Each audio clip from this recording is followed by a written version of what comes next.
Star Wars en direct vous est présenté en collaboration avec siteclan.net, mintinbox.net, starwarsholonet.com, planetstarwars.com, starwarsuniverse.com, Star Wars Geeks Québec, ainsi que Génération Star Wars et Science-Fiction.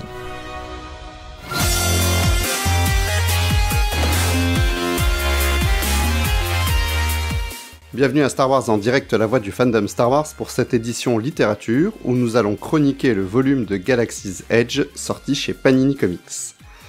Je suis Loïc, je suis accompagné de Francis, une fois n'est pas coutume. Bonsoir Francis. On va dire bon matin chez nous, Loïc, bon matin. Bon matin, en fait je te dis bonsoir mais c'est même pas du tout le soir parce qu'on est en plein après-midi. Donc bonjour à toi, ou bonsoir, ou bon matin.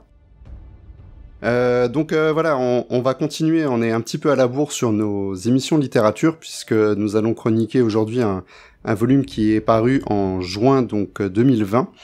Il a été assez difficile de rattraper tout le retard suite à la pandémie, au décalage des titres, aux lectures, au fait de trouver un moment pour se capter ensemble. Donc voilà, maintenant, je voulais faire avant de sauter en hyperespace, je voulais faire justement cette petite précision. Du fait de ce retard, nous allons nous garder d'annoncer les plus récentes émissions Star Wars en direct, afin de ne pas créer un décalage chronologique à chaque fois que, chers auditeurs, vous entendrez cet épisode qui peut-être sera publié dans un ordre ou dans un autre. Voilà, ceci étant donc précisé, Francis, attache ta ceinture. On passe la barre de l'hyperespace. Capture 267 à tous les appareils, saut dans l'hyperespace. Voilà, c'est parti donc pour cette review donc de Galaxy's Edge avec Ethan Sachs au scénario et Will Slaney au dessin. Francis, tu vas nous faire un petit résumé rapide et puis tu pourras enchaîner par ta critique de ce que tu as pensé de ces épisodes.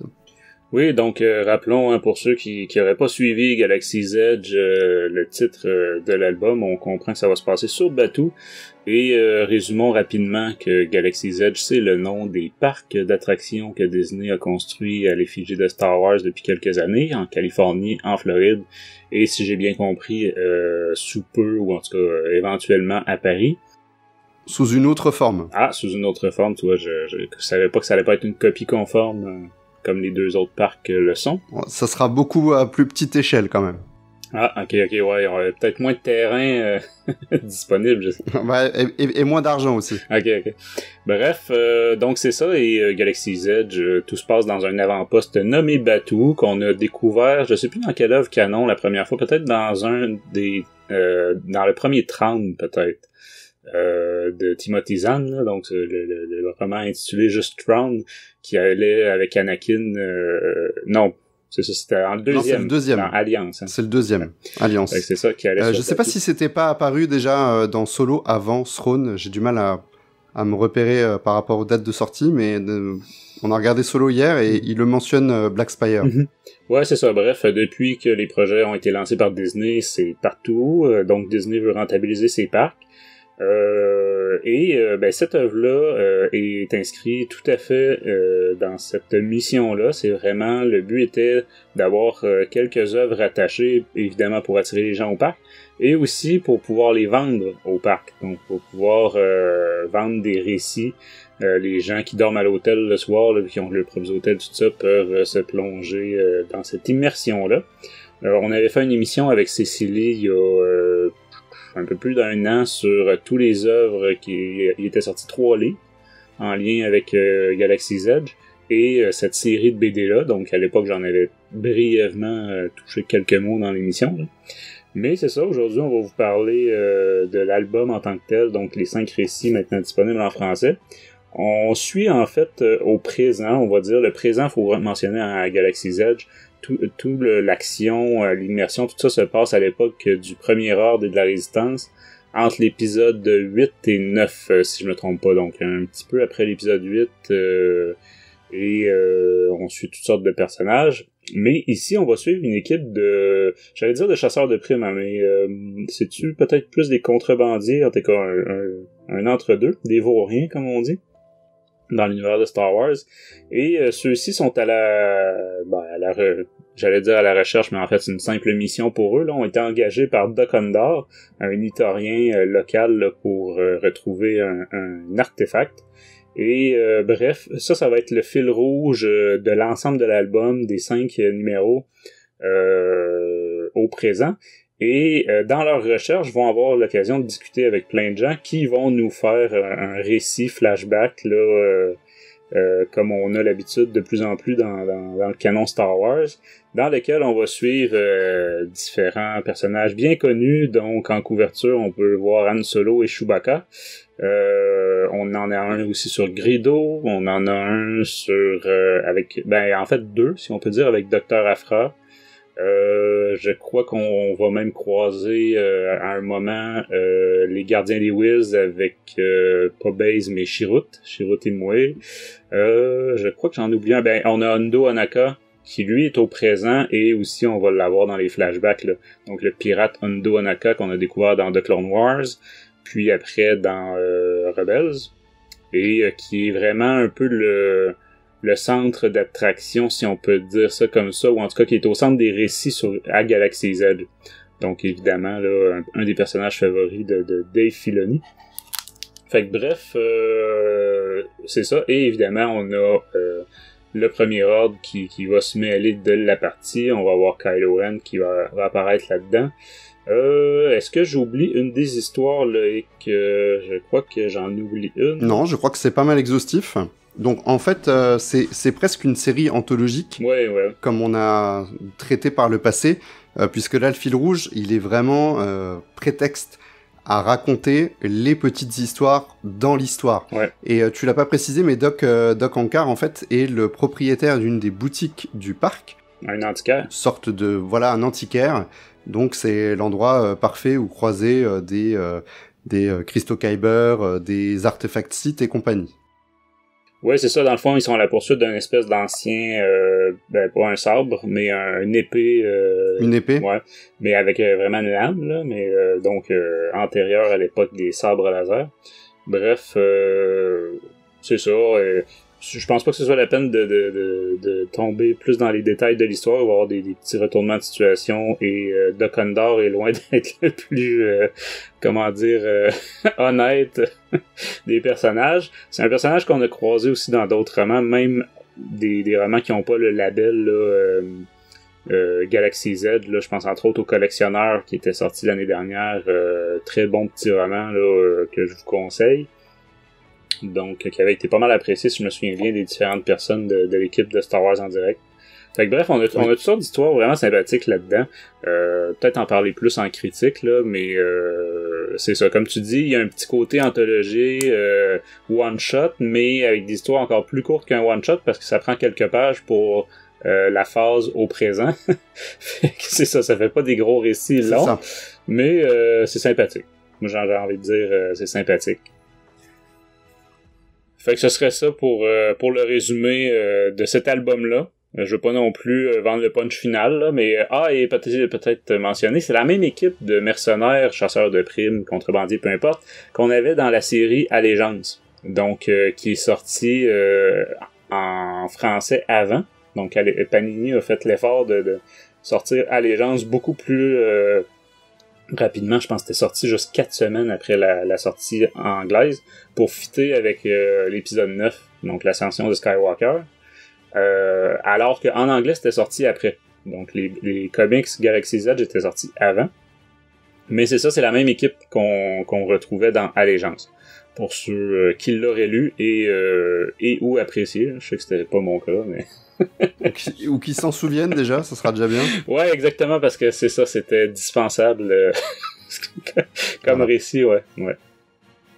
Un des nombreux récits dispensables du canon, malheureusement. Sinon, je peux peut-être mentionner, là, c'est ça du point de vue plus technique, comme j'ai mentionné, on parle de 5 comics ici, donc un 112 pages. Chez Panini, on va parler d'un 17€ là, pour l'album. Au Québec, j'imagine qu'on est dans les 25-30$ plus taxes, évidemment. Le tout se passe en l'année plus 35, comme je disais, le présent, là, on est entre l'épisode 8 et l'épisode 9. Au scénario, on a Ethan Sachs, qu'on a vu quelques fois déjà, là, sur du Star Wars. Et au dessin, on a Will Slaney aussi, qu'on avait déjà croisé par le passé. Des couvertures de Rod Reis et Tommy Lee Edwards. On aura peut-être l'occasion d'en reparler en cours d'épisode. Eh ben écoute, si tu as envie de glisser vers ta critique, et peut-être est-ce que nous ne chroniquerions pas rapidement en fait chacune des petites histoires? Oui, si tu veux, j'aurais peut-être pas nécessairement grand-chose à dire sur chacune, là, certaines plus que d'autres. Là, j'imagine que c'est la même chose pour toi. Je mentionnerais peut-être au niveau des attentes et des choses comme ça. C'est certain, je sais pas pour toi, moi quand je vois quelque chose comme ça, un produit un produit à la base, une idée marketing, là, vraiment pour vendre le parc ou pour... c'est certain que je pars avec une certaine appréhension, que ce soit pour un jeu vidéo ou un... C'est ça, quand c'est sûr qu'on se dit la qualité va-tu être là. C'est là où on va voir en fait si c'est un travail de commande purement marketing ou si derrière les gens, l'auteur en tout cas a travaillé la chose pour rendre ça malgré tout assez intéressant. Ouais, en fait j'ai l'impression que puis tu sais c'est depuis toujours là, je veux dire chaque fois qu'ils ont fait des produits commerciaux au cinéma, en littérature, peu importe, souvent ça va être le temps qui est laissé à l'artiste pour pondre quelque chose de qualité, hein, c'est souvent ça le problème. Quand c'est associé à un film, il y a un deadline, il faut que ça sorte en même temps que le film, etc. Donc ici, ça fitait avec l'ouverture des parcs là, à l'époque, je me souviens plus exactement c'était quand, là, ça fait déjà 2 ans certains. Mais c'est ça, mais dès le départ, par les différentes couvertures, on le savait qu'on allait retrouver des gens qu'on aime retrouver. En couverture de l'album, on a Han Solo et Chewie. Je pense qu'un des premiers numéros aussi, c'est avec Greedo, fait que un personnage qu'on voit quand même plus rarement dans le canon, fait que ça pique quand même la curiosité.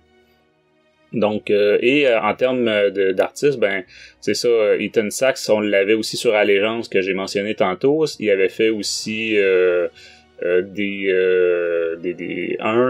un numéro, je crois, de Age of Republic, donc les fameuses anthologies que j'adorais. Ceux qui écoutent les épisodes vont s'en souvenir. Il avait fait celui sur Mace Windu. Donc, je sais pas si tu te souviens. Ça entend plus le meilleur. Hein. Ouais. Et il travaille actuellement, dans le fond, maintenant sur la série Bounty Hunters, qu'on aura l'occasion de critiquer dans une autre émission, mais une série qui a de l'air de plaire quand même à pas mal de monde.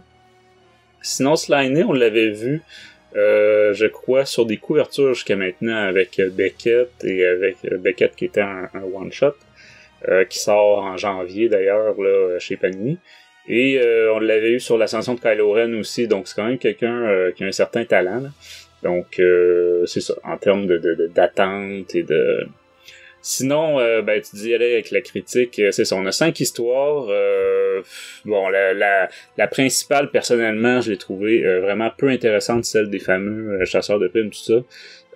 Dans l'équipe, je l'ai pas mentionné, mais on a j'oublie toujours le nom de la race, là, mais un alien. Un Claudite. Un Claudite, c'est ça, qui peut se métamorphoser en ce qu'il veut. C'est toujours...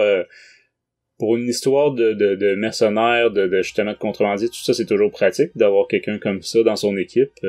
Mais c'est ça, en comics, à chaque fois, je trouve que ça crée quand même un petit côté dur à suivre un petit peu, là, où, même qu'on en a 2, si je me trompe pas dans l'équipe, là, mais dans cette histoire-là. Fait que c'est ça, la principale un peu moins intéressante, j'ai trouve sans charisme, honnêtement. La chef de l'équipe, là, c'est une femme humaine, trouve sans intérêt, et évidemment comme dans toute équipe de ce genre-là, il y a un autre partenaire aussi que c'est le bourrin de l'équipe, là, la brute, on va dire, les muscles de l'équipe. Fait que c'est ça, c'est à oublier. Personnellement, là ça fait 2 albums qu'on les a, cette équipe-là. Je serais pas déçu qu'on les retrouve pas, là. C'est vraiment... Non, c'est vraiment l'équipe lambda qu'on retrouve, l'équipe fonction en fait. On a besoin pour raconter l'histoire, d'avoir des personnages. Et en fait, ces personnages ne sont pas importants. Ce sont pas eux sur lesquels repose le récit. Et du coup, ça se ressent aussi. Donc voilà. Par contre, ils sont poursuivis par une équipe de Stormtroopers du Premier Ordre que j'ai trouvé beaucoup plus intéressant que cette équipe de contrebandiers. Donc c'est quand même assez. Et pourtant, ils sont pas développés dans l'histoire. Donc c'est assez ironique. Et J'allais dire, dans le fond, évidemment, il y a le petit côté artefact Jedi qui peut être intéressant dans l'aspect au présent, là.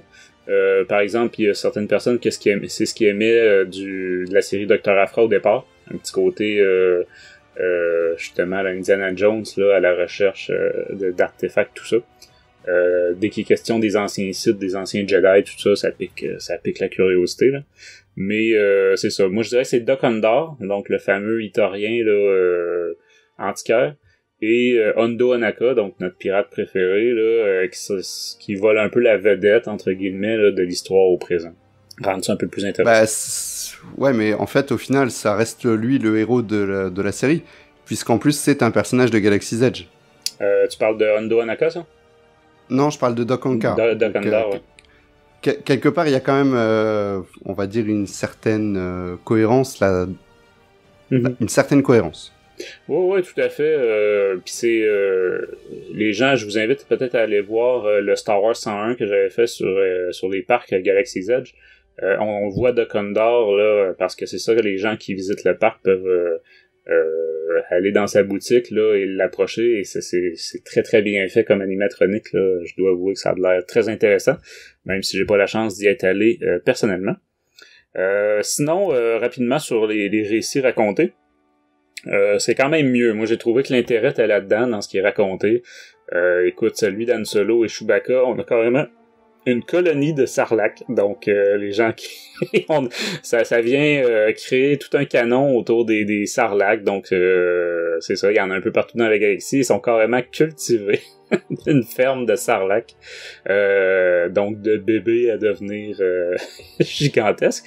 Mais ça aussi, ça fait écho au parc, parce que les gens qui vont dans la boutique de Doc Ondar peuvent voir le bébé sarlac dans une espèce d'aquarium, de terrarium, on va dire, et c'est celui que Han Solo va aller récupérer pour Doc Ondar. Donc, c'est ça. C'est le genre de lien que je trouve, quand tu disais tantôt, on a un produit purement marketing, mais les auteurs ont réussi quand même à créer des choses intéressantes ici et là.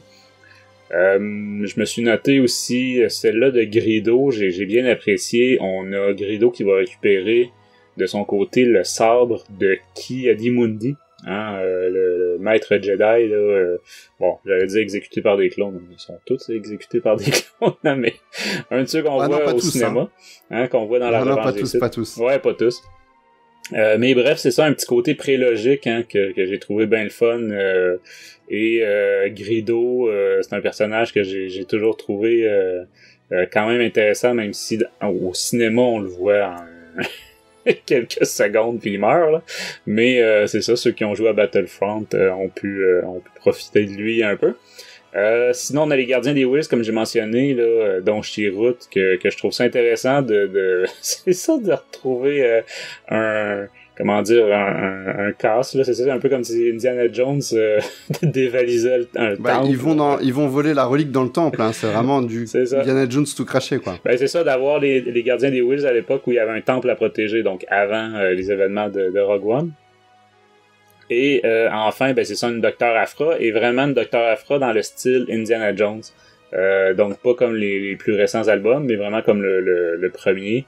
Et peut-être le deuxième aussi, je crois qu'on était sur. Puis dans le fond, ça se passe sur Moraband, donc les connaisseurs du petit univers Star Wars là, se souviendront de ce nom-là, Moraband. Le monde des Sith. Exact, avec un temple en pyramide là, qu'on a déjà vu quelques fois. Côté graphique, écoute, j'ai dit qu'on en reparlait tantôt, les couvertures. La première, celle qui a été utilisée justement pour l'album de Panini, je trouve ça très intéressant. C'est celle de Rodriguez. Je prononce sûrement pas comme faux, mais bon, peu importe. Par contre, les 4 autres, j'ai trouvé ça catastrophique. Je sais qu'il y en a qui aiment ce style-là. Ceux de Tommy Lee Edwards, je sais pas ce que t'en as pensé, Loïc. Moi, ça m'agresse. J'ai envie de faire une crise d'épilepsie quand je regarde ça. Trop de détails, trop de couleurs, trop de tout, là. Ben, en fait, le souci, c'est que... Alors, toi, je sais que tu apprécies beaucoup de regarder les couvertures et tout ça, et moi, je les tourne souvent comme si c'était la pub d'un comics, en fait, si tu veux. Mmh. C'est-à-dire qu'en fait, j'en viens à ne pas les regarder, ce qui parfois est pas correct, j'en conviens, parce que il y en a des fois des très belles. Alors pour qu'elles me tapent dans l'œil, vraiment, c'est que vraiment, déjà, je les ai trouvées vraiment bien. Alors je suis en train de regarder, effectivement, ça fait un peu l'Empire des Ténèbres, en fait, ces couvertures-là, je trouve. Donc elles ont un côté années 90, un petit peu prononcé, on va dire. Ouais, puis c'est ça, énormément de détails, mais enfin, comme tu dis, ce n'est que les couvertures. Mais c'est ça, moi je me dis toujours, puis je sais que dans le petit monde des comics, les couvertures, ça a ses particularités, hein. Souvent c'est trompeur, ça reproduit quelque chose qu'on verra pas dans le comics en tant que tel. Mais c'est ça. Moi je me dis, quand je vais en librairie, par exemple des livres, la couverture a besoin d'attirer l'œil. Donc, et souvent, la couverture en elle-même, ça va être une petite œuvre d'art aussi. Bref, c'était mon mot de promotion de cet art-là. Je sais pas s'il y a un numéro, hein, tu sais, le 11e art ou quelque chose comme ça. Mais bref, c'est ça. Au moins, la première était... C'est le 9e art. La bande dessinée est considérée comme le 9e art. Ben c'est ça, fait que les couvertures, ça pourrait être le 9.5 ou quelque chose comme ça. Bref, et pour ce qui est de l'intérieur, c'est quand même assez joli. J'ai trouvé que Slaney faisait la job, comme on dit ici, là, mais sans nous émerveiller. Là, j'ai pas eu de wow. Même si certaines planches pleine grandeur, là, on se sentait au parc, on revoyait toutes les images qu'on a vues des parcs d'attractions jusqu'à maintenant. Donc, ou par exemple ceux qui ont joué aux Sims. Cécilie a fait quelques lives là sur le Twitch de Star Wars en direct là, des Sims version Galaxy Z, version Star Wars. Bref, c'est ça, c'était quand même efficace. C'est quand même dynamique aussi, puis ceux qui aiment ça coloré, c'est ça, c'est coloré, c'est précis. Mais c'est ça, j'ai trouvé qu'il y avait un style générique, on va dire, un peu fait à la chaîne, là, ou c'est ça. Moi personnellement, c'est pas un style qui me marque. Comment t'as trouvé ça, là? Eh ben, je suis pas du tout d'accord avec toi. Ah, non, moi j'ai beaucoup aimé, j'ai trouvé que c'était très efficace, qu'il y avait un côté très dynamique dans tout cet ensemble et que ça rendait très bien. Enfin, j'imaginais volontiers ces épisodes en version animée, à la Galaxy of Heroes, je crois, ou quelque chose comme ça. Donc Galaxy of Adventure. Ouais, voilà. Bon, vous avez capté l'idée. C'était ça que j'avais comme visuel. Donc non, franchement, j'ai vraiment été bien agréablement surpris par le côté graphique. Alors moi, il y a un élément qui est souvent déterminant pour moi, c'est justement la capacité d'un dessinateur à rendre les Stormtroopers justement vraiment correctement proportionnés, et je sais ô combien c'est difficile, et là ils sont absolument parfaits, quelle que soit leur pose, quel que soit l'angle de caméra qui a été choisi, ils sont extrêmement bien faits. Il y a ça et les vaisseaux, les vaisseaux qui sont assez réussis aussi. Quant à ma critique plus en détail pour ces épisodes, j'ai beaucoup apprécié en fait l'ensemble de ce qui était proposé. Même si j'ai une préférence pour l'épisode de Han Solo et Chewbacca, parce que j'ai trouvé que toute cette mythologie autour du Sarlacc était assez intrigante et intéressante, et ça fait très Star Wars dans l'idée, c'est-à-dire que voilà, la galaxie est vaste et on peut apporter de nouvelles choses avec des éléments connus déjà. Pour la partie sur le Rhodien, j'ai adoré en fait qu'on mélange la période trilogie originale et prélogie, puisque ce que je reproche beaucoup au nouveau canon, c'est de ne plus nous ramener dans des planètes connues, hein, hormis Tatooine évidemment, mais je veux dire des planètes plus foisonnantes comme on a pu voir dans la prélogie. Et là voilà, même si c'est sur le papier, Mighetto c'est une planète de la prélogie, et c'est une planète qu'on retrouve avec des personnages de la trilogie originale mélangés, le clan bancaire avec Greedo, etc. Ça m'a vraiment bien, ça j'ai vraiment bien apprécié. Et puis la partie avec le temple Kyber, moi j'ai eu un petit bémol sur l'artefact qu'ils vont chercher, puisque c'est une espèce de statue en cristal Kyber. J'ai eu du mal on est plus dans une thématique un peu asiatique dans l'idée, mais j'ai eu du mal je trouvais que ça faisait j'étais pas complètement dans l'univers de Star Wars quand je lisais cette histoire, malgré l'apparition de Chirrut et les Gardiens des Whills. Bon après, voilà, ça reste anecdotique, hein, on parle d'une mini-histoire au sein d'une histoire, donc voilà, on va pas en faire tout un pataquès. J'ai pas vérifié, hein, mais j'ai l'impression que c'est probablement aussi un artefact qu'on peut apercevoir dans la boutique de Dokkan-Dor dans les parcs. Oui, c'est possible. J'ai l'impression que c'est probablement bon, j'ai pas poussé non plus effectivement la vérification. Moi, je m'en suis vraiment tenu, on va dire, à l'univers Star Wars en lui-même, c'est-à-dire que je n'ai pas fait de lien avec ce que nous avons dans notre réalité, on va dire. Voilà, je m'en suis tenu vraiment à ce qu'il y avait à l'intérieur des pages. Et puis, alors voilà, l'épisode avec Aphra. Donc, je sais que tu redoutes les mots que je vais prononcer sur cet épisode, mais voilà, j'ai beaucoup apprécié. Voilà, attention. C'est vraiment la version d'Aphra que j'aime. Voilà, celle que j'aimerais lire plus souvent, que malheureusement je ne retrouve pas, et surtout pas dans les albums les plus récents, qui seront également chroniqués bientôt, parce que là aussi nous avons du retard. Et donc voilà, donc il y a quand même des auteurs qui sont capables de nous faire des choses intéressantes avec Aphra. Voilà, j'en attends plus, comme je le répète à chaque émission. Peut-être que nos auditeurs vont commencer à en avoir marre de m'entendre dire ça, mais bon, je croise les doigts et un jour peut-être que mon souhait sera exaucé. Donc voilà, pour ce volume Star Wars Galaxy's Edge, moi j'ai vraiment passé un bon moment. En plus, je dois dire que après une première lecture, bon, ça reste quand même, on va dire, oubliable, puisqu'il n'y a pas d'histoire qui fait avancer en fait la grande histoire. Mais du coup, ça a été d'autant plus agréable d'y revenir pour le relire une seconde fois. Voilà, le fait d'essayer d'allier les deux, c'est un album, je pense, qui a une relecture assez facile. Donc voilà, moi j'ai été conquis par ça. Alors, je voudrais pas forcément avoir une série régulière hein, sur ce type de voilà, mais pourquoi pas de temps en temps une nouvelle incursion dans l'univers de Galaxy's Edge avec un volume 2, Galaxy's Edge Adventures, Galaxy's Edge Infinities ou ce genre de choses. Ouais, vraiment, moi j'y reviendrai volontiers. Ouais, en fait, je serais assez d'accord avec toi, surtout si on connecte ça un petit peu plus avec les autres œuvres liées à Galaxy's Edge. Parce que là, on a Hondo Ohnaka puis Dokkan-Dor qui relie ça, là, mais tout l'aspect des trois mercenaires, là, puis tout ça, on n'a jamais entendu parler dans les livres ou tout ça, là. Je sais pas si t'as eu l'occasion de lire les autres œuvres. Bah non, ils sont pas encore sortis en version française, ouais. Donc non. Mais... Je n'ai rien lu, moi. Le seul produit que j'ai lu autour de justement de Galaxy's Edge, c'est ce comics. Mais ouais, je suis assez d'accord avec toi par contre, effectivement, sur une autre histoire, ça pourrait être je serais quand même preneur pour un volume 2. Surtout en fait si les auteurs réussissent à aller chercher des anecdotes, on va dire, là, ou des petites histoires en parallèle aussi intéressantes que dans celle-là. Écoute, moi je vais lui donner une note et puis tu vas pouvoir également nous gratifier de la tienne. Donc pour ma part, ce sera un bon 15 sur 20.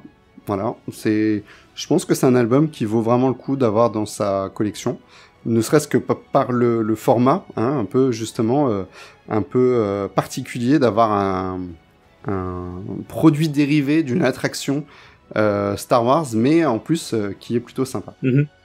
Écoute, je te rejoins quand même pas mal, juste pour résumer en conclusion, dans le fond c'est ça, j'ai trouvé ça anecdotique, on en garde peu de souvenirs marquants. Le plus gros étant peut-être le bébé Sarlacc, là, le fameux bébé Sarlacc. Mais tant qu'à faire un produit pur marketing, je trouve qu'ils ont eu des bonnes idées. Donc, puis évidemment, je comprends le but là, de meubler avec des personnages connus, tout ça, histoire de rendre ça intéressant et de vendre des copies. Mais dans le fond, malgré ça, je crois que la faiblesse du récit au présent, on va dire, des fameux mercenaires, tout ça, est en bonne partie lié à la présence aussi des flashbacks, dans le sens qu'à un moment donné, quand tu as juste une poignée de pages par numéro pour développer ton récit, là, ça commence à être difficile de créer quelque chose d'intéressant. Donc, à ce moment-là, ça aurait peut-être été mieux, en tout cas cette partie-là, si on avait vraiment eu une aventure 100% à Black Spire, tu sais. Mais tu as quand même les deux épisodes d'Aphra qui forment un peu le début et la conclusion de l'histoire fil rouge des 3 épisodes d'avant.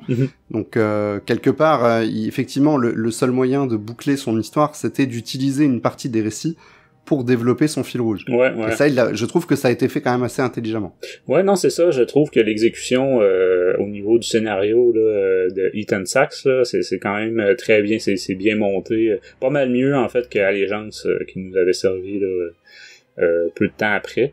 Bref, c'est ça. Je trouve qu'il y a vraiment une plus-value, là, entre autres, pour vraiment en tandem avec une visite au parc. Donc ça, clairement, je trouve que comme produit dérivé, à lire soit avant d'aller au parc ou sur place ou juste après en revenant dans l'avion par exemple fait que ça je trouve ça très réussi. Comme je disais, un petit peu moins convaincu par le dessin que toi, fait que tu vois, moi je lui donne un 14/20, quand même très près de ta note. C'est quand même bien, quand même bien. Et on n'a pas on va faire un petit point tome quand même. Puisque dans ce volume, on a vraiment beaucoup d'aliens connus de l'univers Star Wars. C'est vrai. Et c'est vraiment foisonnant et ça rajoute, je trouve, à cette ambiance. Et je pense qu'effectivement, dans le futur, Disney gagnerait à avoir plus de cast members avec des costumes extraterrestres qui se baladeraient à Batuu. Oui, c'est vrai que pour ceux qui se baladent, comme tu dis, parce que dans le fond, on va le mentionner pour ceux qui sauraient pas du tout de quoi on parle, c'est pas juste un parc d'attractions, des manèges puis c'est tout là, c'est vraiment une immersion. Quand vous êtes dans le parc, tous les employés de l'endroit, c'est considéré comme des personnages de l'univers Star Wars. Vous pouvez interagir avec eux, puis ça va du vendeur de boissons jusqu'à vraiment, il y a des acteurs payés là, pour interagir avec le public. Évidemment, c'est beaucoup pour les plus jeunes, là. Mais et dont certains qui incarnent des personnages justement des livres. Donc, mais comme tu dis, je crois pas qu'il y en ait version Alien. Peut-être une question aussi de chaleur des costumes. Ah bah probablement. On est en Californie et en Floride. Franchement, s'ils sont capables de porter un costume de Mickey pendant 2 heures, ils sont capables de porter un masque de Rhodien pendant 2 heures. Hein. Franchement, je vois pas la différence. C'est vrai. Mais oui, non, ce sont principalement des personnages humains, allant de Vi Morandi, donc l'espionne rebelle, donc tu mentionnais qu'il y a une actrice qui joue le rôle dans le parc, jusqu'à Kylo Ren. En passant par des escouades de Stormtroopers qui interagissent directement avec le public en demandant les papiers ou en demandant ce qu'il y a dans les paquets, enfin dans les sacs, etc. Donc vraiment voilà, tu as bien fait de le rappeler, c'est une immersion au sein de l'univers Star Wars. C'est pas juste un parc d'attractions lambda. Mais c'est vrai, je pense en Alien il y a Chewbacca. Donc si je me trompe pas là. Oui. Je sais pas s'il est là. Il est pas là de manière permanente. Je pense que les gens peuvent le croiser ici et là dans le parc. Ouais, mais dans le parc, on pouvait le trouver aussi dans le parc normal avant l'ouverture de Galaxy's Edge au niveau du Star Tour. Donc, mais vraiment, ouais, peut-être que après, voilà, Disney en est au tout début de cette vague un peu immersive, puisqu'ils n'ont pas encore fait leur hôtel Star Wars qui arrive et qui sera basé sur le même concept. Ouais. Donc il y a vraiment quelque chose encore pour eux à creuser. Et peut-être, pourquoi pas, s'inspirer de ce comics, ce qui serait un juste retour des choses pour un comics qui s'est inspiré de l'attraction, quoi. Voilà. Et voilà, Francis, maintenant qu'on a fini notre voyage, je te propose qu'on se pose et puis qu'on partage un petit peu les petites choses qu'on a envie avant de se quitter. Chers passagers, nous approchons de Garel. Veuillez vous tenir prêts pour l'atterrissage.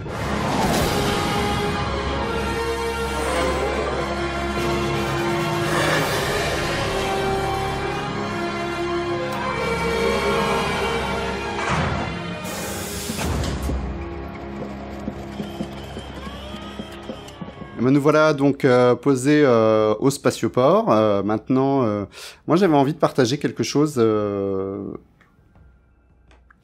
alors je vais donner un petit peu mon avis parce que je n'avais pas encore eu l'occasion de le faire sur toute la saison 2 du Mandalorian. Mais avant ça, j'aimerais adresser en ondes un grand merci à un de nos auditeurs fidèles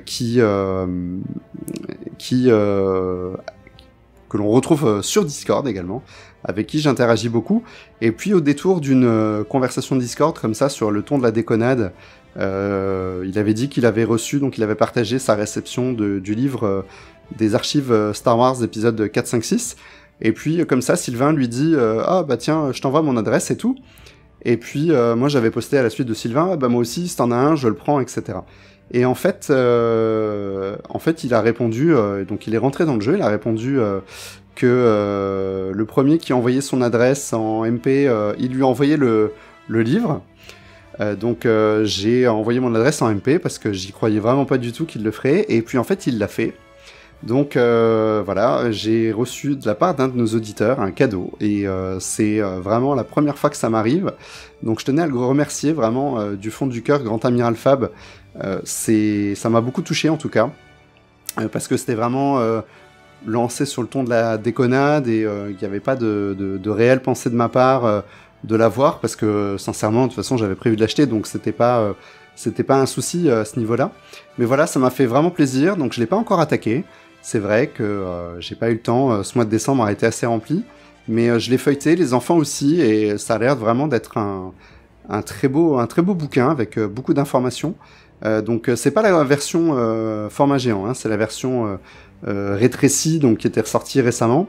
Et au final, je pense que ça s'apprécie très bien de cette façon-là aussi.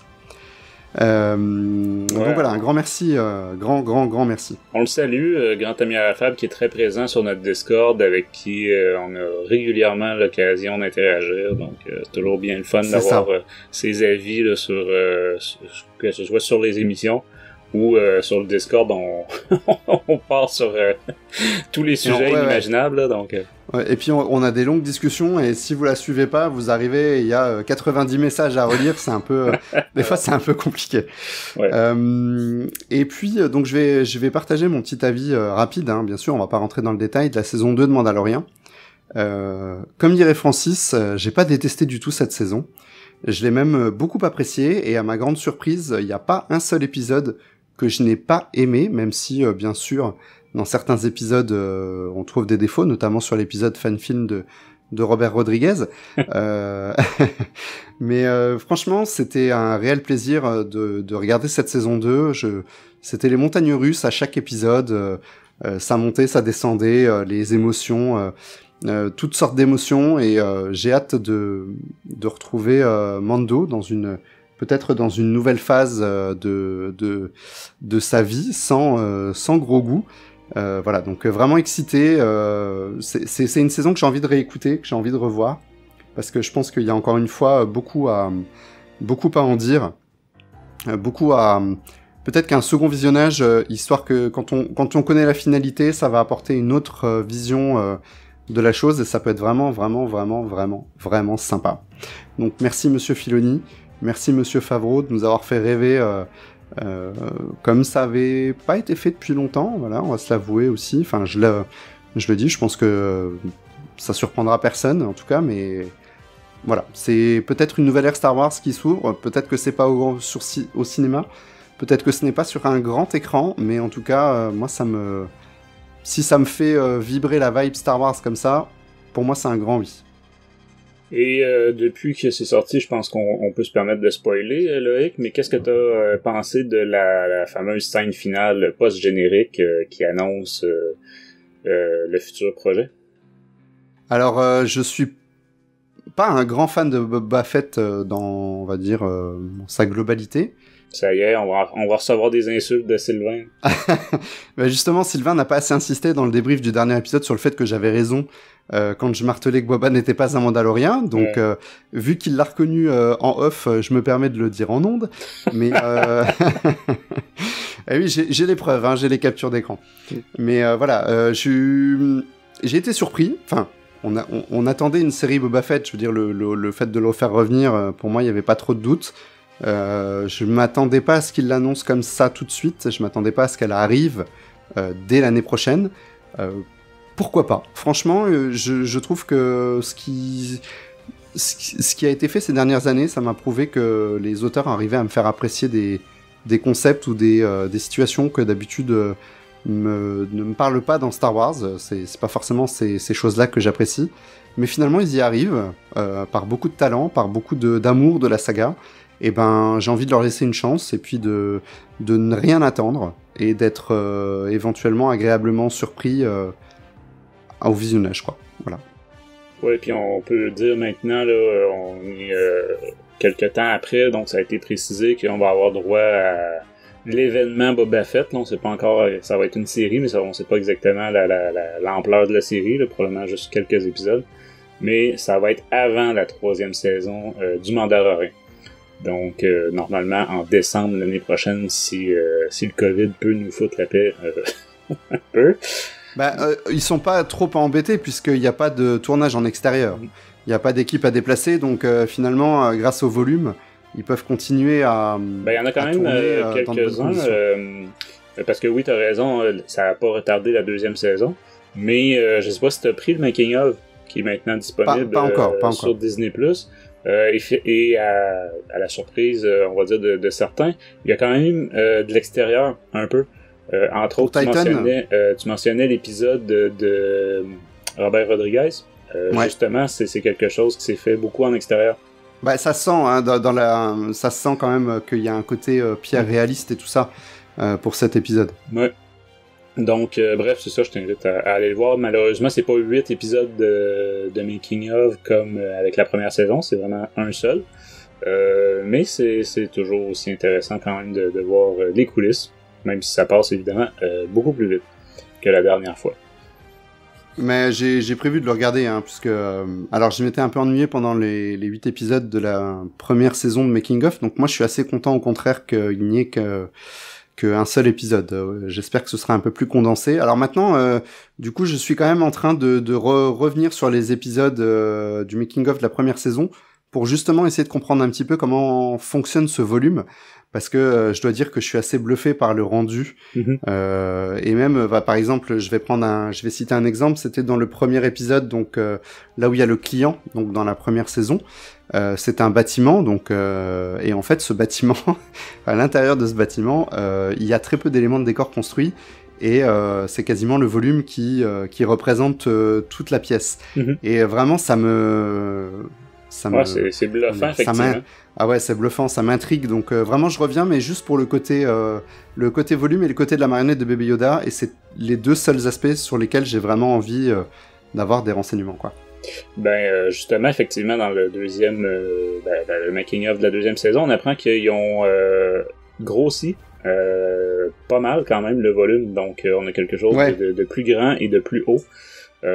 Donc, pour faire quelque chose d'encore plus réaliste, et c'est quelque chose qu'ils ont été les premiers à vraiment réaliser sous cette forme-là. Donc vraiment là, chapeau à Lucasfilm, mais ça se répand très vite là. Donc j'apprenais que même ici au Québec là, donc dans les studios Melz à Montréal, que les Québécois connaissent parce que toutes les grosses productions sont faites là, et même aussi les films américains quand ils viennent tourner sont faits à Montréal, souvent ça va être chez Melz, et c'est ça, même chez Melz sont en pleine construction d'un volume, on va appeler ça comme ça, je sais pas comment eux vont l'appeler, mais je sais pas si ça va être évidemment le même niveau technologique aussi bien fait que celui de Lucasfilm, mais je crois que l'idée d'avoir toujours l'éclairage parfait et pour l'interaction des acteurs, tout ça, c'est que tout soit semble réel dès le départ. Je crois que ça se répand très rapidement dans l'industrie, là. Donc faut s'attendre à ce que Lucasfilm ait pas l'exclusivité très très longtemps. En toute sincérité, je pense qu'encore une fois, et en les réécoutant en parler, j'ai l'impression encore une fois que Lucasfilm vient pas de révolutionner complètement peut-être les effets spéciaux, mais vient d'ajouter une nouvelle pierre, comme ils l'ont fait avec la prélogie et comme ils l'ont fait avec la trilogie originale. Ouais, effectivement, ils restent à l'avant-garde. Hein. C'est eux qui avaient beaucoup développé le concept des écrans bleus ouverts là, à l'époque des années 80, 70 et 80. Fait que non, c'est ça, je t'invite à aller prendre ça, et les auditeurs, là, ceux qui l'auraient pas encore pris, c'est un peu passé inaperçu vu que ça tombe dans les journées de Noël quand c'est sorti puis tout ça, là, fait que les gens sont peut-être pas nécessairement devant leur télé, quoique cette année, comme on veut pas avoir de party de famille, c'est peut-être le cas, mais ouais, et c'est ça, on a moins d'entrevues, tout ça, donc tu vas peut-être plus apprécier, parce que c'est plus succinct que la première série. Ouais, j'espère. Je suis content d'avoir eu ton avis parce que effectivement on t'avait pas eu sur les différents épisodes liés à la série. Là. Si, j'avais fait celui juste avant Ahsoka, quand ils sont avec la partie Avec dans la base Bo-Katan impériale, avec... non, celui d'après. Celui où ils sont sur Nevarro. Et ils Ah vont oui, prendre avec la course-poursuite. et avec tout les ça. Dark Troopers, etc. Ouais, c'est vrai, ça. Mais bref, c'est ça. Et en tout cas, on s'avancera pas, mais je crois qu'il y avait peut-être un projet d'épisode pour toute la saison 2, hein, de recap de la saison 2 là, en chantier, donc je sais pas. Oui, un récap si possible en faisant intervenir un peu nos auditeurs pour les remercier aussi de leur participation hein, sur notre Discord tout au long de cette année et tout au long de cette saison. Ça a beaucoup discuté. Donc voilà, on aurait vraiment envie de faire une émission comme ça et de leur accorder un peu la parole. Donc guettez pour le début d'année, ça devrait arriver. Ben voilà, c'est sur ces bons mots que nous allons conclure cette édition, donc littérature de Star Wars en direct. Donc pour rejoindre Francis et moi, bien sûr, comme d'habitude, vous pouvez sur notre serveur Discord et à la fois sur nos réseaux sociaux, surtout sur Facebook, vous pourrez interagir avec nous assez facilement. Et si vous avez des suggestions, des commentaires, des réactions sur ces sujets que nous venons de discuter, laissez-nous donc aussi un message sur Facebook, sur Twitter, sur Instagram, sur la chaîne YouTube. Et venez nous rejoindre donc sur Discord. Vous êtes de plus en plus nombreux et c'est de plus en plus agréable de vous découvrir et de discuter avec vous. N'hésitez pas à partager cet épisode et nos autres épisodes pour augmenter notre visibilité. Faites-en profiter également vos amis. Voilà, donc pour nous retrouver, donc comme d'habitude sur les plateformes iHeartRadio, Deezer, Spotify, Stitcher, Google Play, Google Podcast et Apple Podcast. Donc au nom de Francis, au nom de moi-même, merci d'avoir été à l'écoute de Star Wars en direct, la voix du fandom Star Wars, et que la force soit avec vous.